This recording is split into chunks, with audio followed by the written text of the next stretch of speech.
কঙ্কালীতলা মন্দির, এটা হচ্ছে মায়ের 51 সতীপীঠের মধ্যে একটা সতীপীঠ।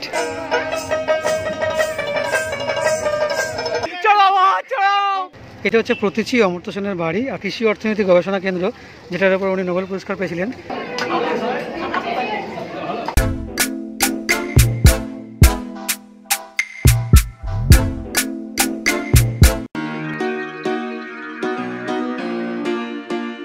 গুড মর্নিং গাইজ, এটা আমাদের আজকে শান্তিনিকেতনের ডে 2। আমার একটা কথা বলা আছে, সেটা হচ্ছে কি আমরা হোটেল ড্রিমসে আছি। হোটেল ড্রিমসে যদি কেউ গুগলে সার্চ করে তোমরা হোটেল ড্রিমসে আসো, তাহলে ভুল লোকেশনে চলে যাবে, যেটা আমরাও করেছিলাম। তারপরে স্থানীয় লোকের সহায়তা আমরা হোটেলে চলে এসেছিলাম ঠিক জায়গায়। হোটেলের লোকেশনটা গুগল ম্যাপে ভুল দেওয়া আছে। আমি আমার ভিডিও ডেসক্রিপশানে হোটেল লোকেশনটা ঠিকঠাক দিয়ে রাখবো, তোমরা ওটা দেখেও এখানে আসতে পারো। আর একটা কথা, শান্তিনিকেতনে আসার পরে আমরা যেখানে খাওয়া দাওয়া করেছি বা যেখানে ডিনার করেছি, তো তোমরা ওখান থেকে করতে পারো, সেটা রিজনেবল প্রাইসের মধ্যে।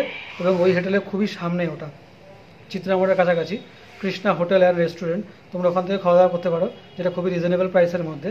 আর একটা কথা বলা হচ্ছে, সেটা হচ্ছে কি আমি দুটোরই গুগল লিঙ্ক আমি ডেসক্রিপশনে দিয়ে রাখবো। আর একটা কথা হচ্ছে কি আমাদের টোটো আসছে কিছুক্ষণ পরে, টোটোয় করে আমরা বিভিন্ন জায়গায় ঘুরবো। তো কোথায় কোথায় ঘুরবো, কোথায় কোথায় যাচ্ছি, কী কী করবো, সেগুলো দেখতে গেলে তুমি ভিডিওটা কন্টিনিউ করো, সবই জানতে পারবে। বাকিটা টোটো আসুক নিচে, আসলে আমি ডিটেলসে বলছি আরও। আমরা সকাল সকাল সিল প্যাক হয়ে বেরিয়েছি, কারণ টোটো করে বিভিন্ন জায়গায় যাব, তার জন্য একটুখানি বেশি সিল প্যাক হয়ে গেছি। মুখের মাস্কটাও দিতেই হবে, মাথা শুধু এটা টুপির মতো পরে নিয়েছি। আর কিন্তু এখন পরেনি, বাহাদুরগিরি দেখাচ্ছে। টোটো আমাদের এসে গেছে, রাস্তার দিকে যাচ্ছি। এবার টোটো দেখি, না টোটোটা চলে যাবে, আবার টোটো খুঁজতে হবে, আবার সময় যাবে। এখানে নটরাজ বলে একটা মানে সুইটসের দোকান আছে, যেখানে কচুরি পুচুরি পাওয়া যায়। এখানে যদি সকালবেলা তোমরা আসো, আমাদের হোটেলটা যা ওই পাটটা, আমরা এই পাটটা খাচ্ছি। এখানে 6 টাকা করে কচুরি, এখানে কিছু কচুরি সবাই মিলে খেয়ে নিচ্ছি, খেয়ে আবার বেরোবো।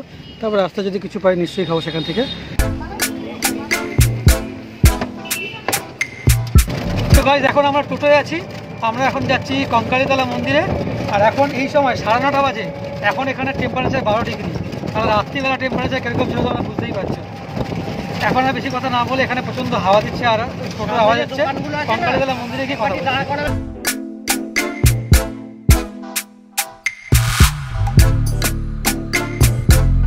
তো গাইজ, আমরা কঙ্কালীতলা মন্দিরে চলে এসেছি।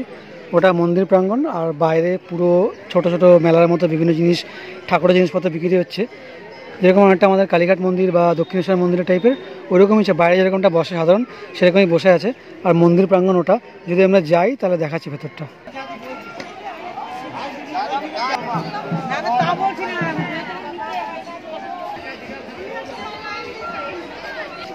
তো এটা হচ্ছে কঙ্কালীতলা মন্দির, এটা হচ্ছে মায়ের 51 সতীপীঠের মধ্যে একটা সতীপীঠ। আর এখানে বলা হয় যে মায়ের কোমরের অংশ নাকি এখানে পড়েছিল, তো তার ফলেই মন্দির তৈরি হয়েছিল। যাই হোক, সেটা ওইদিকে কোপাই নদী আছে, যদি আমরা পারি তো ওই কোপাই নদীর দিকেও আমরা যাবো ওই দিকটা।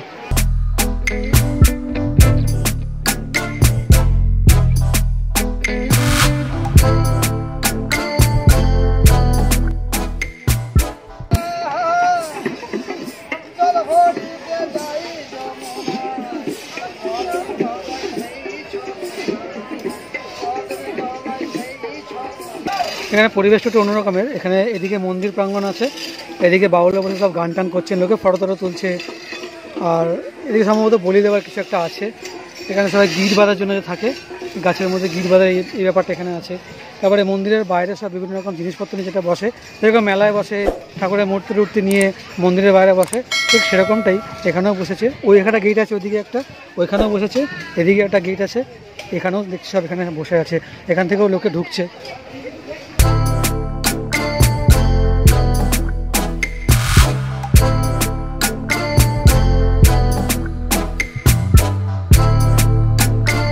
তো মন্দিরের ওই গেটটা দিয়ে বেরোলে, বেরিয়ে কিছুটা যদি হেঁটে আসি, তাহলে এখানে একটা বাঁধানোর মতো সামনের ঘাট মতো করা আছে। এটা হচ্ছে কোপাই নদী। কোপাই নদীর আগের মতো বিশাল চওড়া বা এরকম কিছু নেই, জানি না কী ছিল। তো দেখে নদী, তো দেখে এরকম খালের মতো মনে হচ্ছে, অনেকটাই বাজে অবস্থা কোপাই নদীর। তো সেটা মন্দির প্রাঙ্গণের একদমই সামনে। যদি কেউ মন্দির প্রাঙ্গণে এখানে ঘুরতে আসো, তাহলে নিশ্চয়ই কাউকে জিজ্ঞেস করে মন্দিরের ঠিক পেছন দিকেই এই কোপাই নদী বয়ে গেছে, এটাও একবার তোমরা দেখেছো যদি তোমরা এখানে কেউ আসো তাহলে।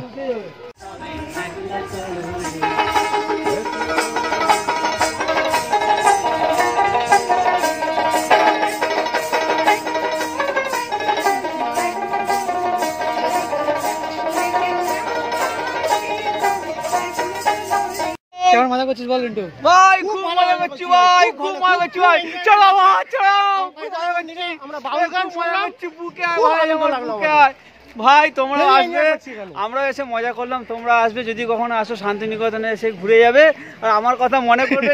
তো গাইজ আমাদের কঙ্কালীতলা মন্দির ঘোরা হয়ে গেছে এবং মন্দিরের আশেপাশেও আমরা ফটো তুললাম, ঘুরে দেখলাম। এখানে কোপাই নদী, এখানে এই সময় সর্ষের গাছ হয়েছে, সবাই সর্ষের মানে ক্ষেতের মধ্যে ফটো তুলছে। তো একটা সুন্দর বেশ পরিবেশ, চারিপাশটা ঘোরা হয়ে গেছে। এবার নেক্সট আমরা মন্দির প্রাঙ্গণ থেকে বেরিয়ে টোটোর দিকে যাচ্ছি। টোটো দিয়ে গিয়ে দেখি কোন লোকেশনে যাওয়া যায়, আর এরপরে কোথায় যাবো আমরা সেটা জানি না। অনেকগুলো লিস্ট আমরা দিয়েছি, তো টোটোওয়ালার নিজের রুট হিসাবে একটা পর একটা দেখাতে আমাদের নিয়ে যাবে। তো চলো যাওয়া যাক। তো কঙ্কালীতলা মন্দির থেকে আমরা বেরিয়ে গেছি, এখন আমরা টোটো যাচ্ছি, আমরা যাচ্ছি সায়রবেদিক পার্কে। মানে আমাদের নেক্সট লোকেশন হলো সায়রবেদিক পার্ক। তো আমরা সায়রবেদি পার্কে চলে এসেছি, কিন্তু সায়রবেদি পার্কে এসে দেখছি এখানে তালা মারা আছে, মানে পার্কটা বন্ধ আছে। আমরা কোনোরকম খোঁজখবর না নিয়ে টোটোওয়ালাদের সঙ্গে চলে এসেছিলাম, ভুল করেছি। এখানে আগের দিকে খোঁজখবর নেওয়া উচিত ছিল, যদিও আমাদের কাছে কোনো নাম্বার ছিল না। তো যাই হোক, এটা ক্লোজ আছে, এখানে বলার মতো কোনো সিকিউরিটি বা কেউ নেই যে এটা ক্লোজ বা ওপেন। দেখে মনে হচ্ছে ক্লোজ, কারণ এখানে তালা মারা আছে আর সায়রবেদি পার্ক ওখানে লেখাও আছে। তো আমরা এখান দিয়ে এখন চলে যাচ্ছি। নেক্সট লোকেশন কোনটা সেটা টোটোওয়ালাকে জিজ্ঞেস করে টোটোয় উঠে আমি বলে দিচ্ছি। তো ভাই সায়রবেদি পার্কে আমরা ঢুকতে পারলাম না, দেখতেই পারলে তো আমরা সায়রবেদি পার্কটা বন্ধ আছে। নেক্সট আমরা যেখানে যাচ্ছি সেটা হচ্ছে শান্তিনিকেতন ক্যাম্পাস। তো শান্তিনিকেতন ক্যাম্পাসে গিয়ে তোমাদের সঙ্গে দেখা হচ্ছে। মাঝখানে কোনো কথাবার্তা বলছি না, পুরো জিনিসটা উপভোগ করছি। টেম্পারেচার এখানে অনেকটাই বেড়ে গেছে, সকালবেলার মতো অত ঠান্ডা এখানে এখন নেই। মোটামুটি মাথায় টুপি আমি খুলে দিয়েছি, জাস্ট নর্মাল টুপি পরে গেছি। আর যথেষ্ট রোদ্দু আছে, রাস্তাঘাট মোটামুটি ফাঁকা। বীরভূমের সুন্দর সিনারি, চারিদিককার রাস্তাঘাট সব কিছু উপভোগ করতে করতে আমরা এগিয়ে চলছি শান্তিনিকেতন ক্যাম্পাসের দিকে। তো তোমাদের সঙ্গে ক্যাম্পাসে গিয়ে আবার কথা হচ্ছে। তো আমরা শান্তিনিকেতন ক্যাম্পাসে চলে এসেছি। ক্যাম্পাসে ঢুকতেই যেটা প্রথমে চোখে পড়লো সেটা হলো বেলজিয়াম কাচের উপাসনা গৃহ। এটি হলো সেই বেলজিয়াম কাচের উপাসনা গৃহটি। তারপর একটু এগিয়ে আসতেই চোখে পড়ল ছাতিমতলা।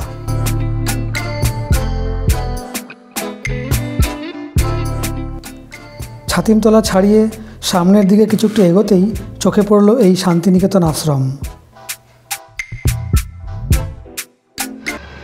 তো আমরা শান্তিনিকেতনে প্রবেশ করে গেছি ক্যাম্পাসে। এখানে প্রথমেই দেখলাম বেলজিয়াম কাছে মোড়ানো উপাসনা গৃহ, তারপরে দেখলাম ছাতিমতলা, তারপরে শান্তিনিকেতন আশ্রম দেখলাম। তারপরে সামনের দিকে এগিয়ে যাচ্ছি। এখানে ভিডিও বা ব্লগিং করা একদমই অ্যালাও না, ক্যামেরা দেখলেই আর কি সিকিউরিটি বাধা দিচ্ছে। যতটা লুকিয়ে ছড়িয়ে করা যায় ততটা করছি। সামনে আরও দেখছি, যদি কিছু সম্ভব হয় নিশ্চয়ই করে দেখাবো। আমরা আজ রবিবার শান্তিনিকেতন ক্যাম্পাসে এসেছি, তাই অনেক কিছু বন্ধ আছে আজকে। আমরা শান্তিনিকেতন গৃহ তথা মিউজিয়াম, সিংহসদন, কালো বাড়ি বা ব্ল্যাক হাউস, উত্তরায়ণ এবং তার ভিতরে থাকা রবীন্দ্রনাথের 5টি বাড়ি যেমন উদয়ন, কোণার্ক, শ্যামলী, পুনশ্চ, উদীচী, এইগুলি আমরা আজ দেখতে পারলাম না। তো গাইস, আমরা এখন যেখানে এসেছি সেটা হলো প্রতীচী, নোবেলজয়ী অমর্ত্য সেনের বাড়ি এটা, যেখানে তিনি ছোটোবেলা থেকে বড় হয়েছেন।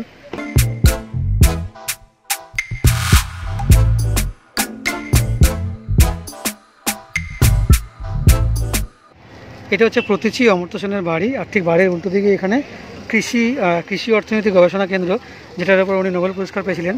তো এইটা হচ্ছে সেই ভবনটা যেখানে উনি গবেষণা করতেন।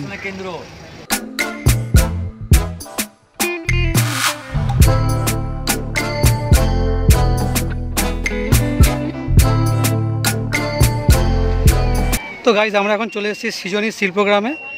এটার টিকিট কেটে এখানে ঢুকতে হয়। এটার টিকিট কাটার টাইমটা হচ্ছে 9:30 থেকে 4:30 পর্যন্ত, আর ভিজিটিং টাইমটা হচ্ছে 9:30 থেকে 5টা পর্যন্ত। তো ওখানে টিকিট দিচ্ছে, টিকিট কেটে ওখানে টিকিট দেখে তারপর ভেতরে ঢুকতে হবে। তো আমরা টিকিট কাটি, তারপরে ভেতরে ঢুকছি। আর টিকিটটা কত করে সেটা আমরা টিকিটটা কাটার পরে বুঝতে পারবো, আমি সেটা পরে বলে দিচ্ছি ভেতরে গিয়ে।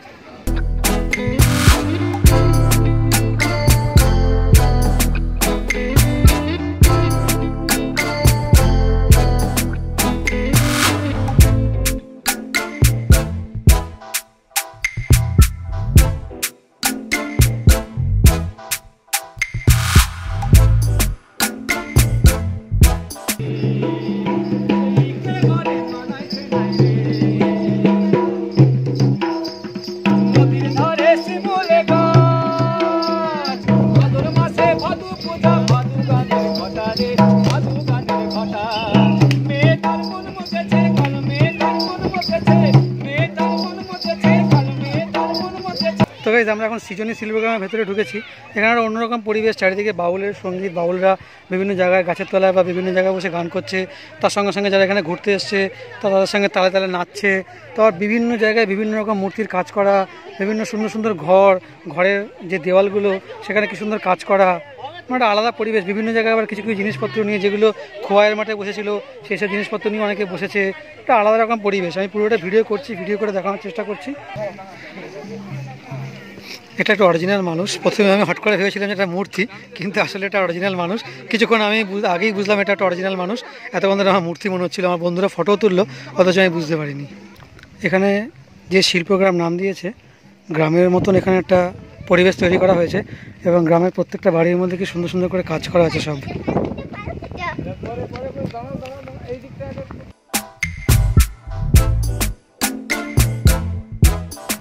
এই জায়গাটা একটার পর একটা বাড়ি আছে এবং প্রত্যেকটা বাড়ির মধ্যে সুন্দর সুন্দর কাজ করা আছে।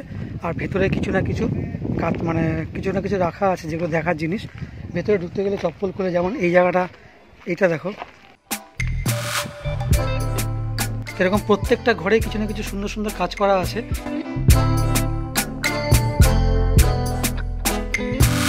প্রত্যেকটা বেসিক্যালি মণিপুর, ত্রিপুরা, ঝাড়খণ্ড, আসাম, এরকম অনেকগুলো ঘর মতো করা হয়েছে। ঘরের মধ্যে বিভিন্ন তাদের যে কাজকর্মগুলো, তাদের যে শিল্পকলা, সেগুলোকে বেসিক্যালি তুলে ধরা হয়েছে। যেমন প্রত্যেকটা ঘরের বাইরেই এরকম লেখা আছে মণিপুর বা আসাম বা ঝাড়খণ্ড, প্রত্যেকটা বাড়ির বাইরেই লেখা আছে।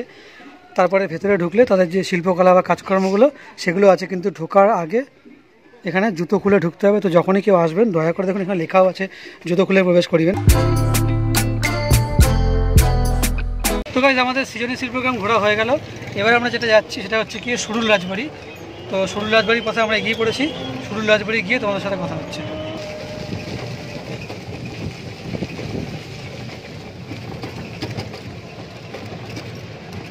তো গাইজ আমরা সুরুল রাজবাড়ি চলে এসেছি। এটা হচ্ছে সেই রাজবাড়ি যেটা আমরা এতদিন আমি ইউটিউবে দেখেছি, আজ স্বচক্ষে দেখছি। বাইরেটা অনেকটা এরকম দেখতে।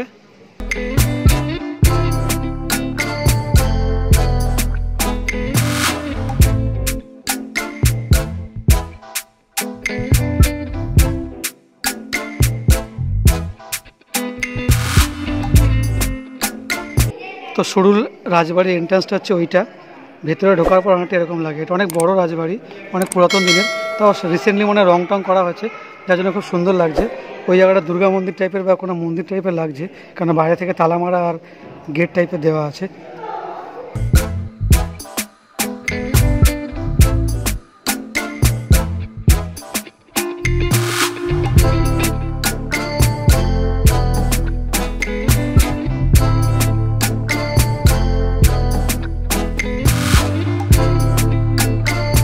তো গাইজ আমাদের সুরুল রাজবাড়ি দেখা হয়ে গেছে।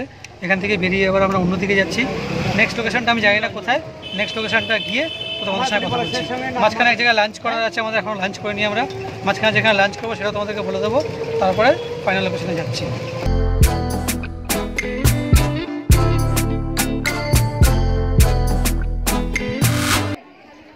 তো আমরা এখন লাঞ্চ করতে বনবিতের হেসেলে এসেছি। আর এই রেস্টুরেন্টের গুগল লিঙ্কটা আমি ডেসক্রিপশনে দিয়ে দেবো।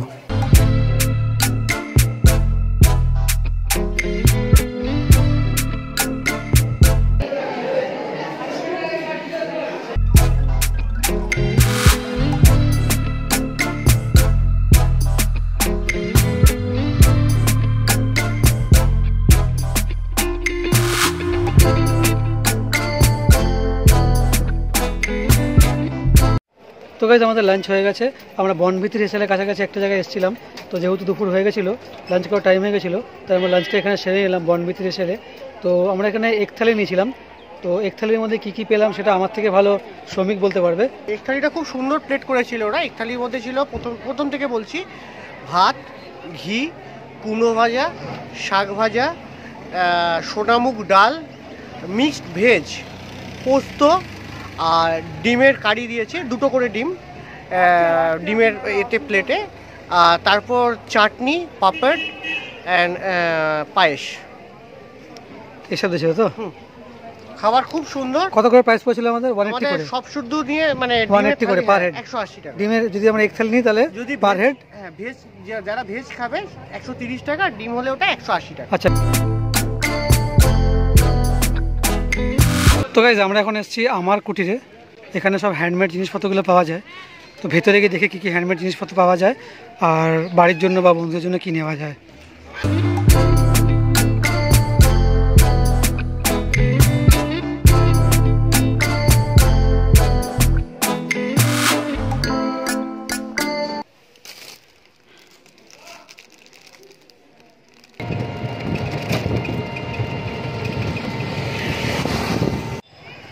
তো গাইস নেক্সট যে আমরা লোকেশনটা আসলাম সেটা হচ্ছে কি কোপাই নদী। কোপাই নদী আর কোপাই নদী নেই, কোপাই নদীর অবস্থা খুবই খারাপ। এখানে জল বলে কিছু নেই, এখানে জল পুরো শুকিয়ে গেছে। জল বলতে এখন নেই, এখানে সামান্য জল বয়ে যাচ্ছে, তার মধ্যে লোকেরা ফটো তুলছে। আর সামান্য কোনায় কোনায় জল কিছু সরু হয়ে চলে যাচ্ছে, পুরোটাই শুকিয়ে গেছে। লোকে অনায়াসে নদীতে নেবে, মানে নদী তো আর নেই, ওখানে নেবে, শুকনো জায়গাতে নেবে, ফটো ফটো তুলছে, কেউ খেলাধুলা করছে। যেরকম আমাদের অফিস কালিগ শ্রমিকরা সব এসে ওখান দিয়ে নেবে, ওখানে ফটো তুলতে গেছে। এই হচ্ছে কোপাই নদীর অবস্থা। তাও যেহেতু আমরা শান্তিনিকেতনে এসেছি, বোলপুরে এসেছি, তাই এটাও একটা দর্শনীয় জায়গা, তাই আমরা এখানে দেখতে আসলাম। এটাই আজকের আমাদের লাস্ট লোকেশন। এখান থেকে আমরা হোটেলে যাব। কালকে আমাদের 1টার দিকে ট্রেন আছে। আর টোটো ভাড়া আজকের আমাদের অনেকগুলো জায়গা দেখালো, সেই জায়গাগুলো আমি তোমরা একটা পর একটা ভিডিও দেখলে বুঝতেই পারবে। টোটো ভাড়া আমাদের নিয়েছে 700 টাকা করে, মানে আমরা দুখানা টোটো নিয়েছিলাম, যেহেতু আমরা 7 জন ছিলাম, তো আমাদের দুখানা টোটো লেগেছিলো। তো দুখানা টোটোর জন্য আমাদের ইচ অটো, এক একটা টোটোতে আমাদের 700 টাকা করে লেগেছিলো। তো সেটা বলে দিলাম। আর টোটোওয়ালার নাম্বার আমরা ডেসক্রিপশনে আমি দিয়ে দেবো, তোমরা চাইলে যদি এখানে আসো তো কন্ট্যাক্ট করে নিতে পারো। খুবই হেল্পফুল, খুবই ভালো। যদি তোমরা ভুলেও যাও কিছু বলতে, ওনারা নিজেরাই তোমাদেরকে সাজেস্ট করবে এখানে যাওয়ার জন্য।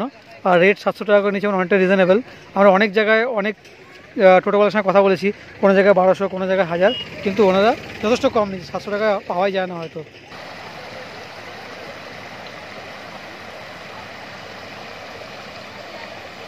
এটা নদী বলে মনে হচ্ছে ভাই?